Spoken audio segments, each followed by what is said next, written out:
आज हम पढ़ रहे हैं क्लास 11 की बुक भौतिक भूगोल के मूल सिद्धांत का चैप्टर सेकंड, पृथ्वी की उत्पत्ति एवं विकास। आरंभिक सिद्धांत। पृथ्वी की उत्पत्ति के संबंध में विभिन्न दार्शनिकों व वैज्ञानिकों ने अनेक परिकल्पनाएं प्रस्तुत की हैं।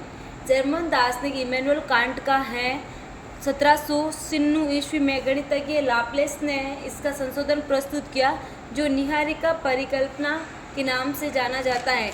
इस परिकल्पना के अनुसार ग्रह का निर्माण धीमी गति से घूमते हुए पदार्थों के बादल से हुआ है, जो कि सूर्य की युवा अवस्था से संबंध है। कि दार्शनिक इमैनुअल कांट ने कहा है कि जो ग्रहों का निर्माण है वो धीमी गति से घूमते हुए पदार्थों का जब बादल का निर्माण हुआ और सूर्य की युवा अवस्था से संबंध थे, और उसी प्रकार से निहारिका का क्या हुआ, निर्माण हुआ है। बाद में 1900 ईस्वी में चैम्बरलेन और मोल्टन ने कहा है कि ब्रह्मांड में एक अन्य भ्रमणशील तारा सूर्य के नज़दीक से गुजरा। इसके परिणाम स्वरूप तारे के गुरुत्वाकर्षण से सूर्य सतह से श्रृंगार के आकार का पदार्थ निकलकर अलग हो गया। यह तारा जब सूर्य से दूर चला गया तो सूर्य सतह के बाहर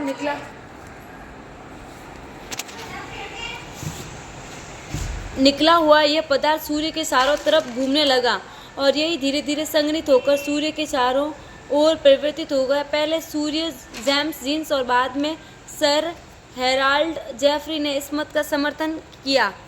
यद्यपि कुछ समय बाद के तर्क सूर्य के साथ एक और साथी तारे के होने की बात मानते हैं। ये तर्क द्वितारक सिद्धांत के नाम से जाने जाते हैं। 1950 में रूस के ओटो सीमन व जर्मनी के कार्ल वाइजास्कर ने निहारिका परिकल्पना में कुछ संशोधन किया, जिसमें विवरण भिन्न था। उनके विचार से सूर्य एक और निहारिका से घिरा हुआ है, जो मुख्यतः हाइड्रोजन, हीलियम और धूलिकणों से की बनी थी। कि 1950 में जो रूस का हेरोल्ड ओटो सीमेंट था और जर्मनी के कार्ल वाइजास्कर ने कहा कि जो निहारिका परिकल्पना है उसमें संशोधन किया। उन्होंने कहा कि जो निहारिका परिकल्पना है उसके अंदर हाइड्रोजन, हीलियम और धूल कणों की बनी हुई है। और जो आधुनिक सिद्धांत हैं ब्रह्मांड की उत्पत्ति के बारे में, उसमें है कि आधुनिक समय में ब्रह्मांड की उत्पत्ति संबंधित सर्वमान्य सिद्धांत बिग बैंग सिद्धांत है। इसे विस्तृत ब्रह्मांड की परिकल्पना भी कहा जाता है। 1920 में एडविन हबल ने प्रमाण दिए कि ब्रह्मांड का विस्तार हो रहा है। बिग बैंग सिद्धांत के अनुसार ब्रह्मांड का विस्तार निम्न अवस्थाओं में हुआ है। सभी पदार्थ जिनसे ब्रह्मांड बना है छोटे गोलक रूप में एक स्थान पर थे और जिनका आयतन अत्यधिक सूक्ष्म एवं तापमान तथा घनत्व अनंत था। छोटे गोलक में भीषण विस्फोटक हुआ और इस प्रकार की विस्फोटक प्रक्रिया से बहुत विस्तार हुआ। विस्फोटक के बाद 1 सेकंड के अल्पांश के अंतर्गत बहुत विस्तार हुआ। बिग बैंग होने के आरंभिक 3 मिनट के अंतर्गत पहले परमाणु का निर्माण हुआ। तीसरी है, बिग बैंग से 3 लाख वर्षों के दौरान तापमान 4500 डिग्री केल्विन तक गिर गया और परमाणुीय पदार्थ का निर्माण हुआ।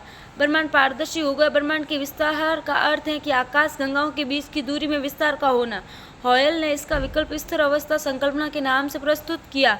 इस संकल्पना के अनुसार ब्रह्मांड किसी भी समय में एक ही जैसा रहा है। तारों का निर्माण। प्रारंभिक ब्रह्मांड में ऊर्जा व पदार्थों का विवरण समान नहीं था।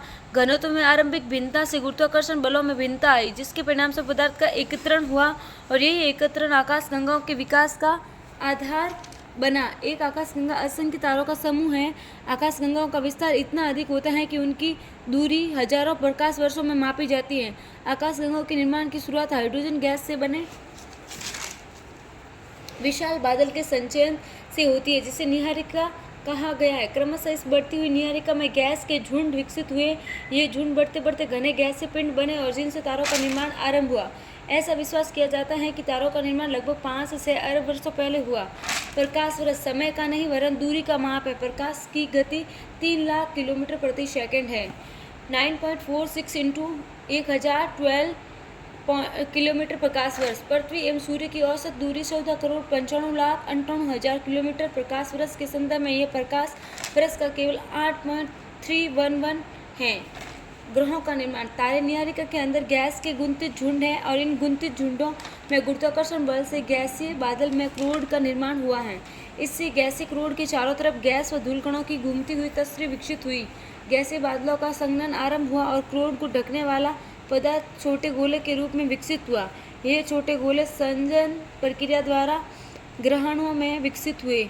और संघन की क्रिया द्वारा बड़े पिंड बनने शुरू हुए और गुरुत्वाकर्षण बल के परिणाम स्वरूप ये आपस में जुड़ गए। छोटे छोटे पिंडों की अधिक संख्या ही ग्रहाणु है। अंतिम अवस्था में इन अनेक छोटे ग्रहाणुओं के सहवर्तित होने पर कुछ बड़े पिंड ग्रहों के रूप में बने। सौरमंडल। हमारे सौरमंडल में 8 ग्रह नीहारिका को सौरमंडल का जनक माना जाता है। इसके ध्वस्त होने व क्रोड के बनने की शुरुआत लगभग 5 से 5.6 अरब वर्षों पहले हुई व ग्रह लगभग 4.6 से 4.56 अरब वर्षों पहले बने।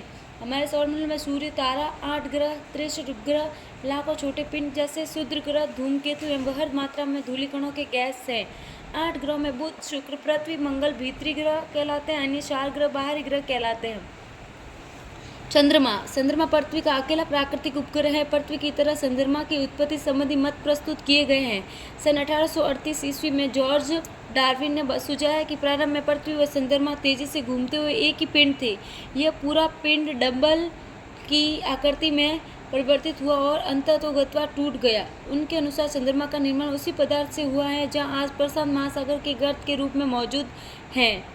वर्तमान वैज्ञानिक मानते हैं कि पृथ्वी के उपग्रह के रूप में चंद्रमा की उत्पत्ति एक बड़े टकराव का नतीजा है जिसे द बिग स्लैट कहा गया है। ऐसा मानना है कि पृथ्वी के बनने के कुछ समय बाद ही मंगल ग्रह के 1 से 3 गुना बड़े आकार का पिंड पृथ्वी से टकराया।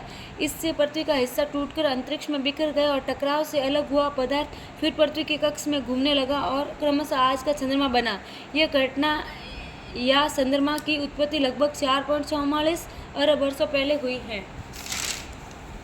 पृथ्वी का उद्भव। प्रारंभ में पृथ्वी चट्टानी, गर्म और वीरान ग्रह थी जिसका वायुमंडल विरल था, जो हाइड्रोजन व हीलियम से बना था।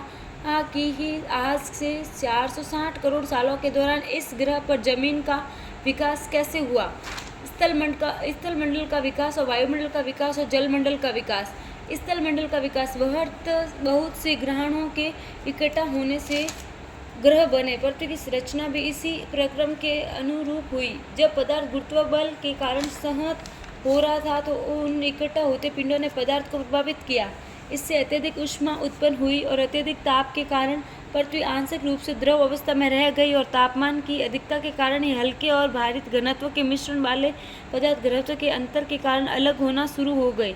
इसी अलगाव से भारी पदार्थ पृथ्वी के केंद्र में चले गए और हल्के पदार्थ पृथ्वी की सतह या ऊपरी भाग की तरफ आ गए। समय के साथ यह और ठंडे हुए और ठोस रूप में परिवर्तित होकर छोटे आकार के हो गए। अंततोगत्वा यह पृथ्वी की भूप्रपट्टी के रूप में विकसित हो गया। वायुमंडल। पृथ्वी के वायुमंडल की वर्तमान संरचना में नाइट्रोजन एवं ऑक्सीजन का प्रमुख योगदान है। वर्तमान वायुमंडल के विकास की 3 अवस्थाएं हैं। इसकी पहली अवस्था में आदिकाल वायुमंडल की गैसों का ह्रास है। दूसरी अवस्था में पृथ्वी के भीतर से निकली भाप एवं जल वाष्प ने वायुमंडल के विकास में सहयोग किया। अंत में वायुमंडल की संरचना को जैवमंडल के प्रकाश संश्लेषण प्रक्रिया ने संशोधित किया। वायुमंडल में उपस्थित कार्बन डाइऑक्साइड की वर्षा के पानी में घुलने से तापमान में और अधिक गिरावट आई। फलस्वरूप अधिक संघनन व अत्यधिक वर्षा हुई और पृथ्वी के धरातल पर वर्षा का जल गर्तों में इकट्ठा होने लगा, जिससे महासागर बने और पृथ्वी पर उपस्थित महासागर पृथ्वी की उत्पत्ति से लगभग 50 करोड़ सालों के अंतर्गत बने। इससे हमें पता चलता है कि महासागर 400 करोड़ साल पुराने लगभग 380 करोड़ साल पहले जीवन का विकास आरंभ हुआ। लगभग 250 से 300 करोड़ साल पहले प्रकाश संश्लेषण प्रक्रिया विकसित हुई। लंबे समय तक जीवन केवल महासागरों तक सीमित रहा। प्रकाश संश्लेषण की प्रक्रिया द्वारा ऑक्सीजन में बढ़ोतरी महासागरों की देन है। धीरे धीरे महासागर ऑक्सीजन में संतृप्त हो गए और वायुमंडल में ऑक्सीजन की मात्रा 200 करोड़ वर्ष पूरी रूप से भर गई। जीवन की उत्पत्ति। पृथ्वी की उत्पत्ति का अंतिम चरण जीवन की उत्पत्ति के विकास से संबंधित है। 300 करोड़ साल पुरानी भूगर्भीय शैलों में पाई जाने वाली सूक्ष्मदर्शी संरचना आज की शैवाल की संरचना से मिलती जुलती है। जीवन का विकास लगभग 380 करोड़ वर्ष पहले आरंभ हुआ। एक कोशीय जीवाणु से आज के मनुष्य तक जीवन के विकास का सार भूवैज्ञानिक काल मापक्रम के प्राप्त किया जा सकता है।